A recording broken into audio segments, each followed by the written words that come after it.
clearly shows the truth of our Prophet sallallahu alaihi wasallam, because no one could ever have predicted this, is the rise of a race that was considered to be a backward race. And this is the race of the Atrak, the Turks, the Atrak. Our Prophet ﷺ prophesied that this race would become dominant and that they would conquer the Arabs. Now, who are the Atrak? The Atrak are a group of races. It's not just one race. Within the Turk, there are many races. It's like saying Arab. There are many Arab sub-races. It's one of the categories of human races. The Atrak are a group of races who originate in what is essentially Mongolia and the Caucasus Mountains, that region. You can say they are the cousins of the Mongolians. So the Mongolians are a race and the Atrak are a cousin race. They have a common ancestor between them. And that is why the Turkish language and the Mongolian language, they share many similarities. Now, contrary to popular misunderstanding, the modern Atrak, the people of Turkey, are not from that land of Turkey. They are from far more east than that. They are from a land that is what is now, we call it Turkmenistan. Turkmenistan were the Xinjiang provinces. Okay, that is the land of the Atrak.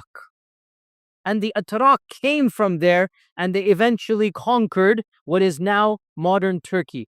And it was called Turkey because the Atrak came there. Before they came there, it wasn't called Turkey. That's not the name of that land. It was called Anatolia or other lands of that nature. The name Turkey, the country Turkey, is after the race, the Atrak, that eventually conquered that region. Originally, the Atrak were a far away from the Arabs. And the Arabs never interacted with them by and large. The Arabs hardly interacted with any race other than the Sassanids and the Byzantine Empire. For our Prophet ﷺ in Medina to predict that that far away race is going to rise up and eventually dominate, what is the Ottoman Empire other than Turkish, right? This is one of those miraculous predictions. And by the way, these ahadith were compiled centuries before the rise of the Ottoman Empire. You will find manuscripts, those who deny the authenticity of hadith, you will find manuscripts written in the 2nd, 3rd, 4th century predicting the rise of the Atrak, and the Turks rose up 500 years ago. That's it. And there are many, many ahadith. The most famous amongst them, and these are also in Sahih Muslim, some of them. And there's a genre of hadith. The most famous amongst them, the Prophet ﷺ used alliteration. Alliteration means he said things that sound the same and they have a level of eloquence. Utrukul atraka ma tarakukum. Utrukul atraka ma tarakukum. Leave the Turks as long as they leave you. Don't fight the Turks. Leave the Turk as long as they tarakukum, they leave you alone. Because when you will fight them, you will lose. And they will win over you. And that is exactly what happened. Now, some have said this could also be a prediction of the Mongol Empire, because the Mongolian race and the Turk are really kind of one race, as we said. They go back to the same heritage and even their language. And so 1,000 years ago, it would not be incorrect to call the Mongols, the Genghis Khan, it would not be incorrect to call him a Turk, even though in modern times they're two separate ethnicities, the Mongolian and the Turkic races. However, others have said the prediction of Turk here is the Muslim Turks eventually, right? So eventually, this group of people, they came, amongst them were the Seljuks. So within the Turkish race, there were many famous dynasties. The most famous of the earliest dynasties was the Seljuk dynasty, Alparslan. Alparslan was the one who came to power, and he was the first of the Turkish people to basically get a base in the lands of Islam, and they converted to Islam. And of course, his main vizier was Nizam al-Mulk, the famous Nizam al-Mulk. So that was Alparslan. The Seljuk Empire is not the same as the Ottoman Empire. They are both Turkic, but the two of them biologically are different. So the first Turkish empire was the Seljuk Empire. They were magnificent. They came, they conquered, and then they fizzled out. And then another group came, the Osmanlis. We call them the Ottomans, right?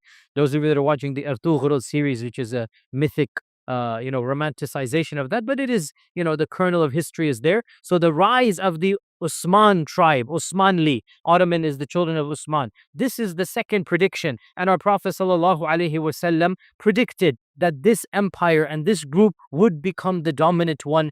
And that is exactly what happened. That when the Turks came, they eventually took over the Muslim land. And in the early part of the 16th century, 1515 or so, they requested from the final remnants of the Abbasid Empire to hand over the Khilafah to them. And so they then acquired the Khilafah. And from around 1500 CE up until 1927, as you know, the Ottoman Empire was the caliphate of Muslim lands. And it was the only empire that claimed to be the Khalifa that were non-Arab. Before this point, the Seljuks never claimed to be Khalifa. The Seljuks were a rural dynasty. They never said they were the Khalifa. The Seljuks were in power when the Abbasids were the Khalifa. And they were a powerful dynasty, but they never said they were the Khalifa.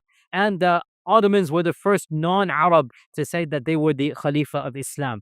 Another prediction also related to the Ottoman Empire is just as bizarre. And that is the conquest of the single greatest city in the history of the medieval world. A city that we would think of it like the New York or something of our times. And that is Constantinople. Once again, what is Constantinople? Constantinople, for 1,000 years, was the bastion of Western civilization. And what will make us understand what Constantinople was? We hardly study history, we have no idea what Constantinople was. Constantinople, for over 1,000 years, it was the capital of the Roman Empire.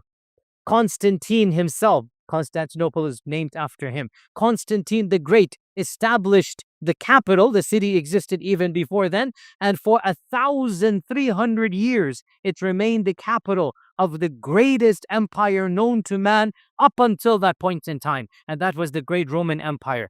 And Europe was nothing at the time. Europe was a backward land. Europe was barbarians at the time. Even Christianity has not spread in Europe when Constantinople was the center of Christendom and of the Holy Roman Empire.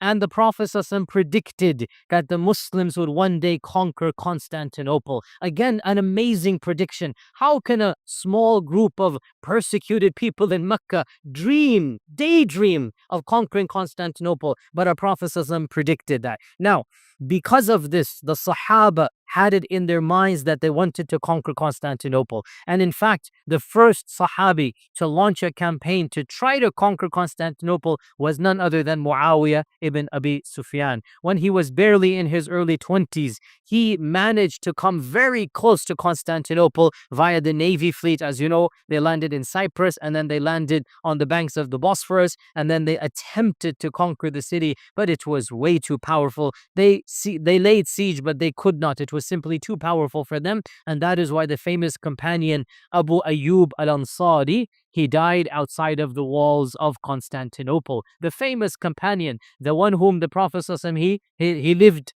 at his house when he entered Medina. Can you imagine the same companion whom the Prophet ﷺ lived at his house for 6 months, how Allah Azza wa Jal blessed the ummah, how quickly did the persecuted rise up and become almost the conquerors of the world. That same companion, older on in life, he was of that batch who attacked Constantinople and he passed away a shaheed. He died outside the city and he was buried in an anonymous graveyard until it was miraculously discovered when Sulaiman al-Fatih opened it. The fact of the matter, you want my academic opinion, this is not the actual grave of Abu Ayyub al-Ansari, the one that they claim to be. It is simply, anyway, that's besides the point. I don't sugarcoat the reality. This is just something that the Ottomans did to shore up PR, to make people like feel that they have something. But in reality, nobody knows where Abu Ayyub is buried. Who's going to have marked the grave?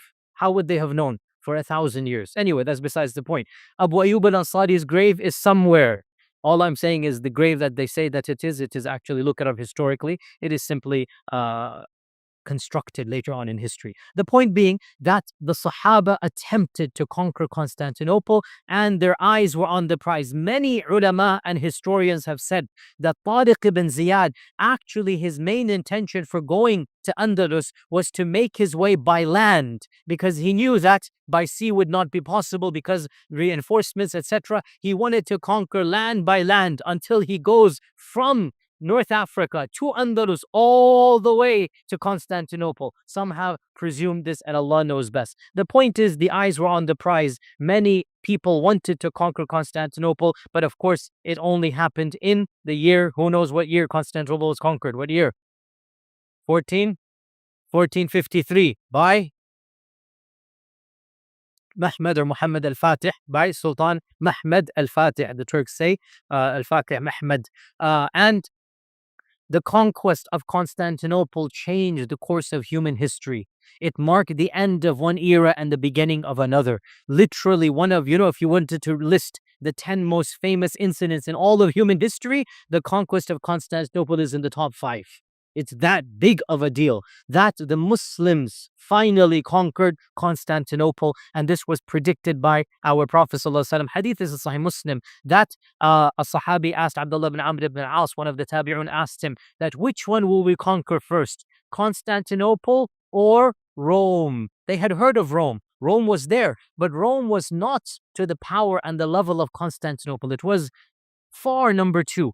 And so he said, bring me my book. So they opened up his book because Abdullah ibn Amr ibn al-As, he would write a hadith of the Prophet ﷺ, and his eyes were failing. He looked it up and he wanted to refresh his memory. And he said, no, the Prophet ﷺ predicted that we would conquer Constantinople before Rome. And subhanAllah, Constantinople 1453. And in all likelihood, the other lands that are mentioned will be done during the time of the Mahdi. And Allah Azza wa Jal knows best.